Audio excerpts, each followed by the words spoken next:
Part 3, Mark 2 verses 18 to 22.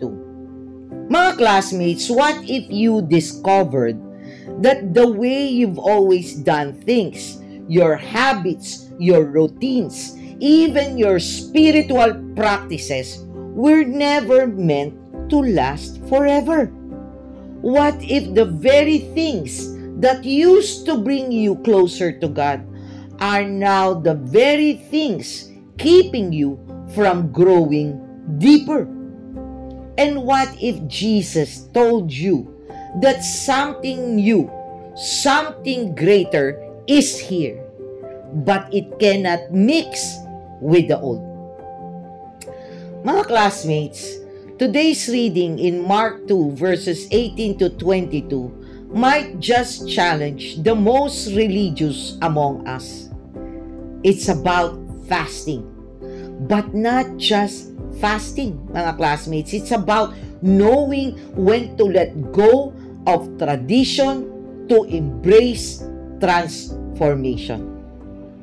But before we get into that, mga classmates, as usual, our general housekeeping, don't forget to click that like button, subscribe to Pulot Aral, smash that notification bell so that you can be updated every time I upload for our Bible reading and reflection. Contents like this are not promoted by the YT algorithm, mga classmates. We are now in the times that topics about God are not that popular anymore.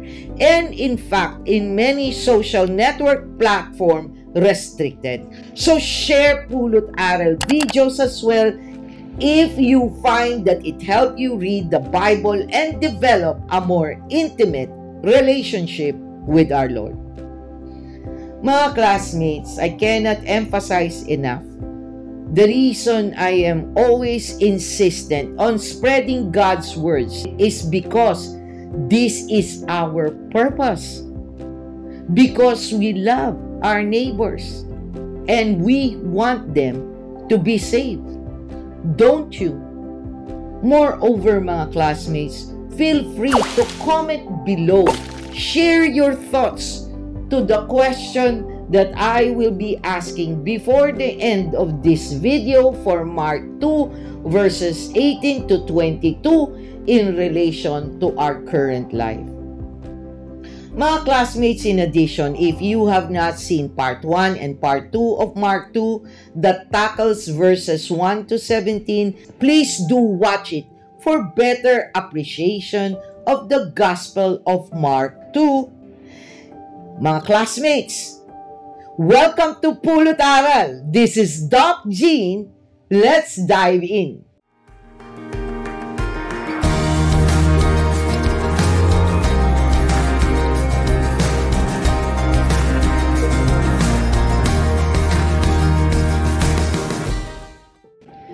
Before we begin, let's place ourselves in the presence of our Lord and pray.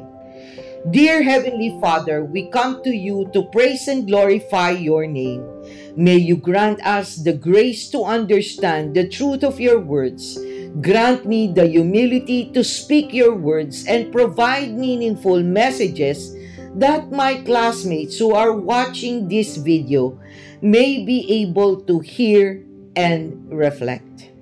Override my preparations as I speak about the reflection on Mark 2. Do not allow, Father God, Satan to tempt us to use our Bible discussion for contention, division, and disbelief on your sovereignty and your ability to provide us what we all need. Father God, enable us to be good followers and be encouraged to meditate and spend more time with you so we all can hear your personalized and individual messages to us. Let's not religion our own biases or personal assumption and based on our emotions and experiences, not based on your scripture, Father God, to hinder us from seeing and hearing your words of wisdom. Fill us with your Holy Spirit, Father God, to resist the deception of the devil that may create division among us because of differences in interpretation. Through the power of faith in your words, unite us all in wanting to read more of your scripture and learn how to use your armor to live according to your will. Let us be inspired and encouraged, Father God, to build a personal relationship with you. Grant me, O Lord our God, the humility to speak your words in reverence, and for my classmates to have the clarity and discernment of your words, not mine, as they watch and listen. May I humbly and faithfully fulfill your purpose in this video. May our reflection on Mark 2 move us forward to surrender to you, desire more, discern well, do and delight in your will. All of this we ask through Christ our Lord. Amen. Mga classmates, let's now read Mark 2 verses 18 to 22, and I will be reading from the ESV version. A question about fasting. Now John's disciples and the Pharisees were fasting, and people came and said to him, "Why do John's disciples and the disciples of the Pharisees fast, but your disciples do not fast?" And Jesus said to them, "Can the wedding guests fast while the bridegroom is with them? As long as they have the bridegroom with them, they cannot fast. The days will come when the bridegroom is taken away from them, and then they will fast in that day. No one sew a piece of unshrunk cloth on an old garment. If he does, the patch tears away from it, the new from the old, and a worse tear is made. And no one puts new wine into old wine skins. If he does, the wine will burst the skins, and the wine is destroyed, and so are the skins. But new wine is for fresh wine skins." Mga classmates, we will now go to Mark 2 verses 18 to 22, general overview, history, and context. In this passage, mga classmates, some people come to Jesus with a concern. Why do John's disciples and the Pharisees fast, but your disciples do not? Mga classmates, fasting was a regular religious discipline in Jewish tradition.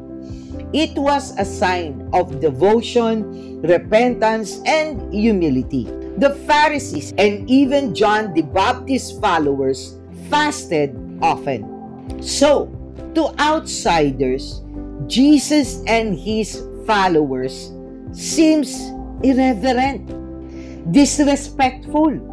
But Jesus gives a strange and powerful answer. How can the guests of the bridegroom fast while he is with them? He compares himself to a bridegroom at a wedding, a time of celebration, not mourning. He then shares two short parables, one about not patching an old garment with new cloth, and another about not pouring new wine into old wineskins. Jesus is saying, "I did not come to patch up your old religion. I came to fulfill and transform it. What I bring is new, and it won't fit into your old ways." Now, mga classmates, let's have a deeper discussion of Mark 2 verses 18 to 22. Let's discuss the lessons that we can get out of these passages. Mga classmates, can I ask you a hard but honest question. Have you ever gone to church, prayed, gave your tithes, saying how great is our God with matching goosebumps, but still felt spiritually dry? Parang, Lord, I'm doing all the things, but bakit parang wala akong Wi-Fi connection sa'yo?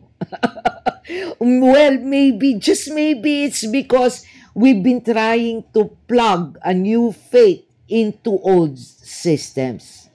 And today's message hits home, mga classmates. Sometimes, we cling so tightly to tradition, to old patterns, even to spiritual habits that used to work, but now just feels like autopilot. So here's the deal, mga classmates. Jesus did not come to patch up your life like a fixer-upper. He did not bring duct tape to tape it out, to connect it. He brought a new wine, mga classmates. Let's dive into Mark 2 verses 18 to 22 and break this down. Pulot-aral style with 5 reflections and a few real-life laughs and some quotable wisdom. Number 1, following Jesus requires a new mindset. And no one puts new wine into old wine skins. If he does, the wine will burst the skins and the wine is destroyed and so are the skins. But new wine is for fresh wine skins. Mark 2 verse 22. Mga classmates, let's make it real. You cannot live a new life in Christ while holding on to the toxic ex called your old mindset. That's like buying a brand new iPhone and trying to charge it with your Nokia 3310 charger. It simply does not work, mga classmates. You cannot step into your future while dragging your past behind you like a balikbayan box. So mga classmates, reflect. Are you trying to follow Jesus but still reacting, thinking, or living the way you used to? Number 2, not every religious habit equals spiritual maturity.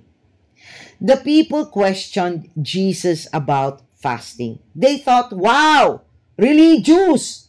But Jesus basically said, hey, the bridegroom is here. Why are you acting like it's a funeral?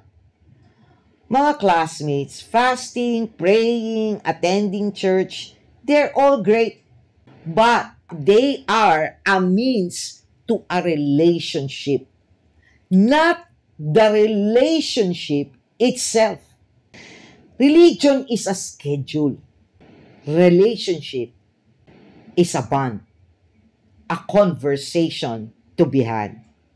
So here's a challenge, mga classmates. Are you checking boxes of what religious tradition and rituals you should be doing?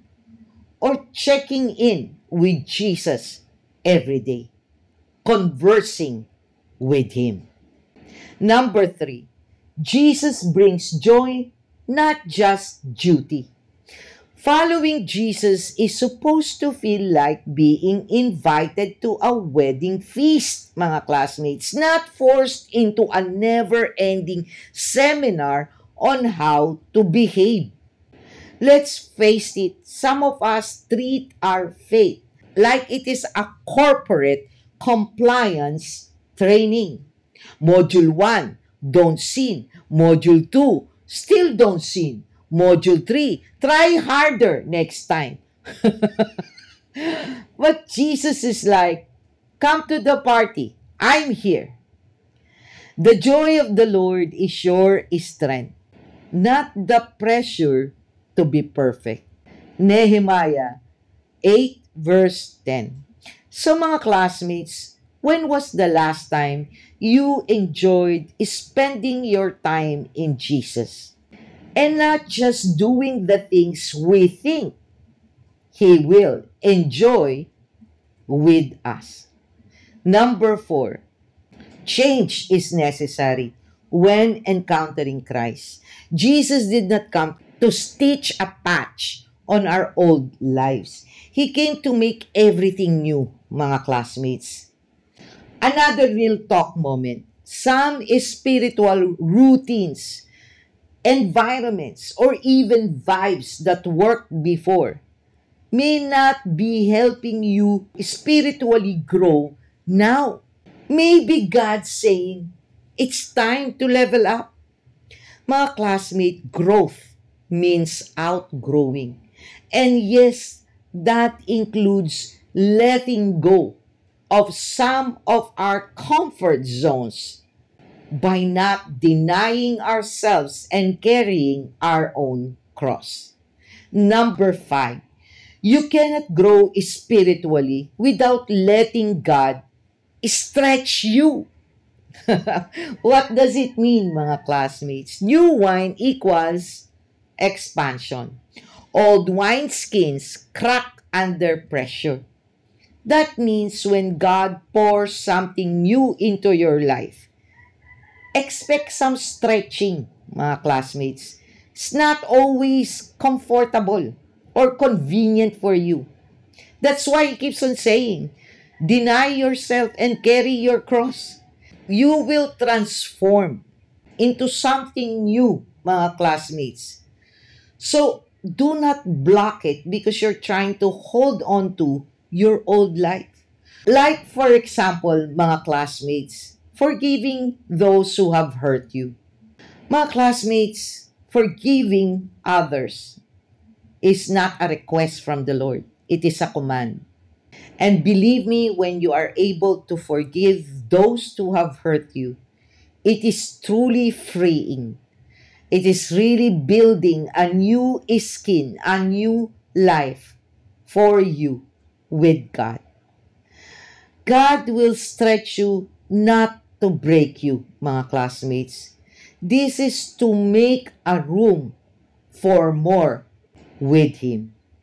So if you're feeling stretched lately because there's transformation happening within you, guess what?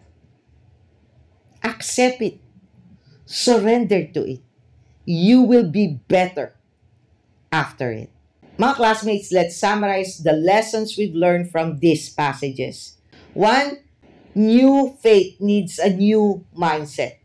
2, religious habits is not equals to relationship with our Lord.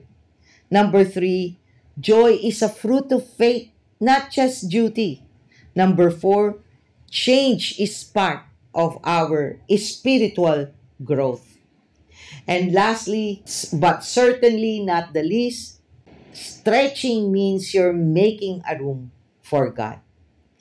Mga classmates, let's stop trying to fit a new wine into old wine skins. Let Jesus reshape your heart. Let go of the old forms that no longer carry His presence. And step into the new with joy, with change, and with Him. Mga classmates, Jesus did not come to improve your life. He came to transform it. If you want to hear and see more from our Lord's own words, then I hope you will be watching the part 4 and the rest of the parts of Mark 2 that you might have missed. I hope you will be watching the part 4 and 5 of the remaining parts of Mark 2 over the next 2 days. And if you have not seen the Bible reading and reflections of Mark 1 series, please do so. Mga classmates, ask yourself, what old wine skins in your life is Jesus asking you to let go of so He can pour in something new? Post your answer below, mga classmates, and let's have a meaningful discussion. Don't just go through the motions, mga classmates. Let Jesus pour something new in you today. Stretch with Him. Grow with Him. And hey, bring snacks for the journey. Thank you for joining me, mga classmates, in today's Bible reading and reflection from the Gospel of Mark, chapter 2, verses 18 to 22.